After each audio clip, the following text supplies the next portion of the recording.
Afternoon, guys. We'll start with the broadcast section with no embargo, followed by an embargoed section for 10:30pm tonight. No live tweeting during the broadcast section, please, and use the microphone. Right, Michael. Hi, Ange. How are you looking for Sunday, team news-wise? Look, I think obviously still early days. Wash up from last night. Fair to say, the boys are fairly tired. The ones who put in the shift. I think. Apart from Sonny, everyone's okay. And Sonny, I don't think he's too bad. So he wants to train tomorrow. So we'll obviously see how it goes at training tomorrow and make a decision from there. Basically, speaking to him, obviously he was so good the other day in the presser. If he feels okay and ready to go, because there's so many games coming up, isn't there? Yeah, true. Yeah. So, but again, we've got sort of another day up our sleeve to give him every chance. The club are expected to trigger an extra year on his contract. You always have the final say. Is that an easy decision for you? Oh, well, I don't always have the final say, but certainly I'd like to think my input is significant on it. But yeah, look, I think it's part of a broader discussion about Sonny. But the way he's performing, the way he's leading the club at the moment, I certainly want him to stick around for a while. Speaking of leaders, Vicario joining the leadership group, took the armband last night. He's put on his Instagram how proud he is. Are you proud of him? Because there was a lot of criticism, not here, but outside, about the goals he'd conceded. But he was great last night, wasn't he? Yeah, he was. He's been great since the day he arrived, mate. I think criticism's just part of the nature of football these days, and he's we've had a few under the spotlight. But I include him in the leadership group this year. I've just seen his growth, and again, he's one of these guys who's really positive, comes in every day, wanting to work, comes in on his days off wanting to work, and he's just a great example for everyone, and great human being as well, and thought he could add something to our leadership group. And it was great for him to sort of get the armband last night, and I thought he rose to the occasion. He was big for us. He hasn't had to make too many big saves in the first few games for us, but we needed him for a couple last night, and he was great. Thanks. Hello, afternoon. Archie Gray at such a young age has been able to slot into midfield and defence, had his first start this month. Where do you see him in his best position? Because we've seen him mainly as right back.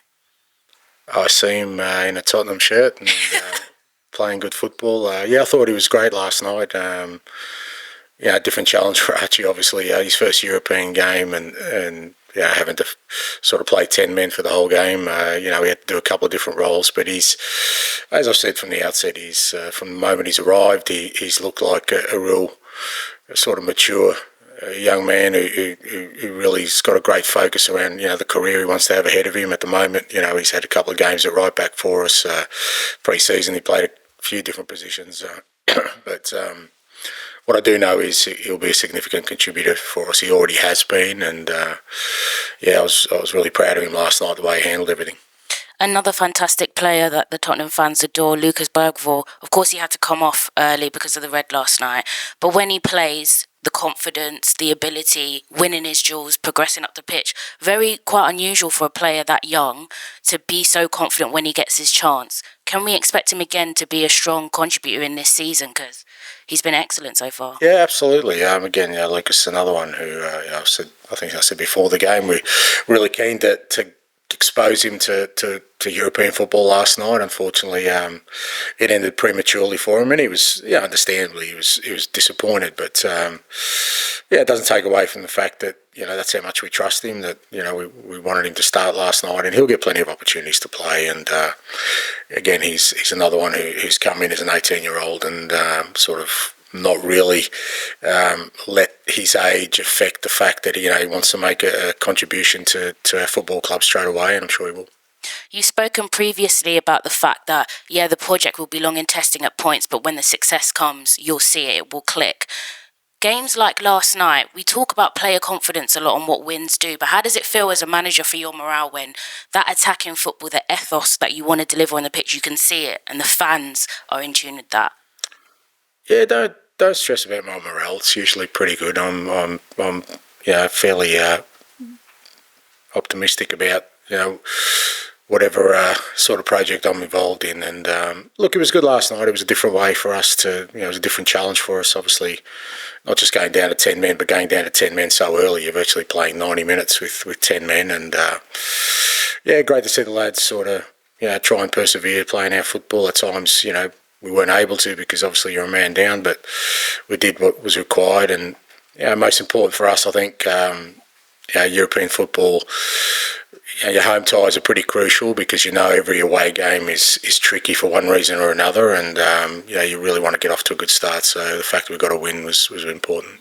Thank you. Yeah. Hi, Ange, how are you? I'm good, mate. I'm tired, mate. It was a late night. So I'm no good with late nights with you. Depends how early I pick up the following day. Okay, anyway, go on, mate. Sorry. Man United on Sunday. A big game. It feels like the opposing manager is under a little bit of pressure going into this game. So how do you work that within your game plan? Oh, I don't, mate. There's always some manager under pressure. I think it's just, there must be a sort of, what do they call it? One of those spinning boards with all our faces on it, and whatever it lands on, he's the one that cops it for a week or two. So, but I think Erik's in a real tough job. He's done really well. He keeps mentioning he's won 2 trophies, and he has, mate. So I don't think that's insignificant. Everyone keeps telling me that's all I have to do, but obviously it's not all you have to do, because when you do that, then there's more. There's always more. So I think he's done a great job, and like I said, a difficult job. And at Old Trafford, it's tough there. You look at their record, irrespective of the managers, it's still a fairly compelling record there, and they got some real quality players. So we had a really good game there last year. We ended up 2-2, and it was a cracking game, and one we're going to be ready for. FC20 got a draw there on Wednesday, and off the back of that, a few United legends that are in the media come out and say Old Trafford is not as scary a place to go to anymore as it used to be.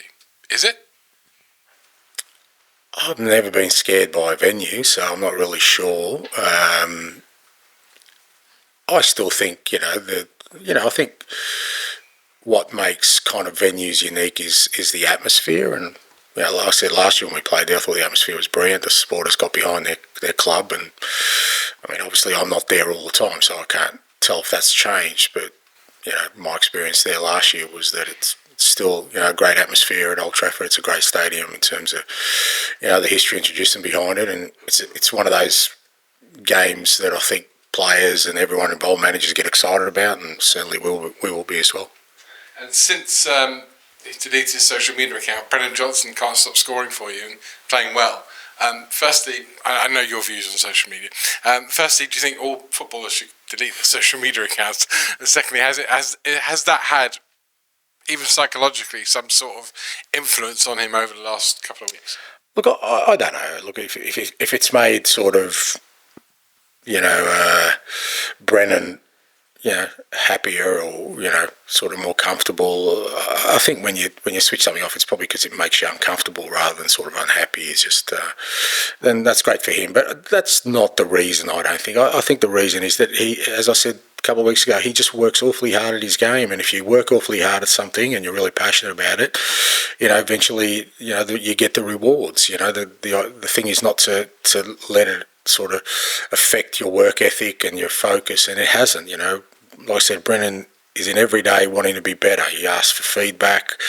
He continually working on his game. He really cares about the club. He cares about his teammates. He wants to be the best he can be. And I think when you have that attitude, eventually the rewards come. And he's at the moment he's getting the rewards, but I still think there's more to come. I think there's a lot more to come, and I say that because I know even now he's looking to improve, looking to get better, and that's what you want to see in young players. Okay, finish your section with George, please. Hi, Ange. If Sonny is out on Sunday, who would sort of be your options to play on the left? And is it fair to assume Mikey Moore's not ready to start a Premier League game just yet? No, I wouldn't say that. Look, if we'll see for Sonny, but obviously with Wilson out, we're kind of limited with and Richie out, because Richie can play there as well. We're kind of limited a little bit, but Timo and Mikey certainly come into the frame. We've got Deki Kulusevski who can play wide as well, so we've got some options there. So, but firstly, we'll just see how Sonny is, and we'll decide from there. And how is Timo? Because he obviously had a difficult night at Coventry last week, but come on yesterday. I mean, is he the sort of player that he's experienced enough to get through these difficult phases and can become a key player like he was last season? Yeah, look, again, it's...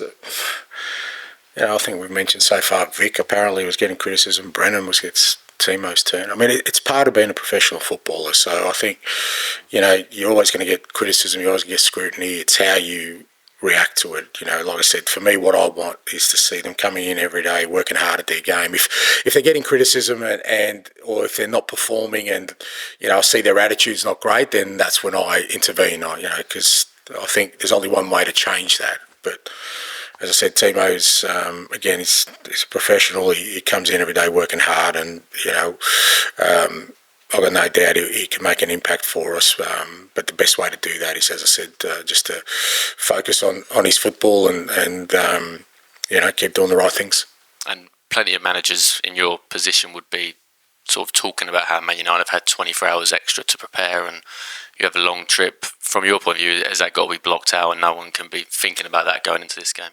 Oh, it's what you got to deal with. Obviously, it's not ideal that we had a late finish last night, that we had to play with 10 men for a long time. So, it's in an ideal world, then you'd have things a lot differently. But the ideal worlds don't exist. Everyone has challenges, and our challenge is that we're going to have to recover really well. We've got some fresh guys as well. Pedro, Romero, Bentancur.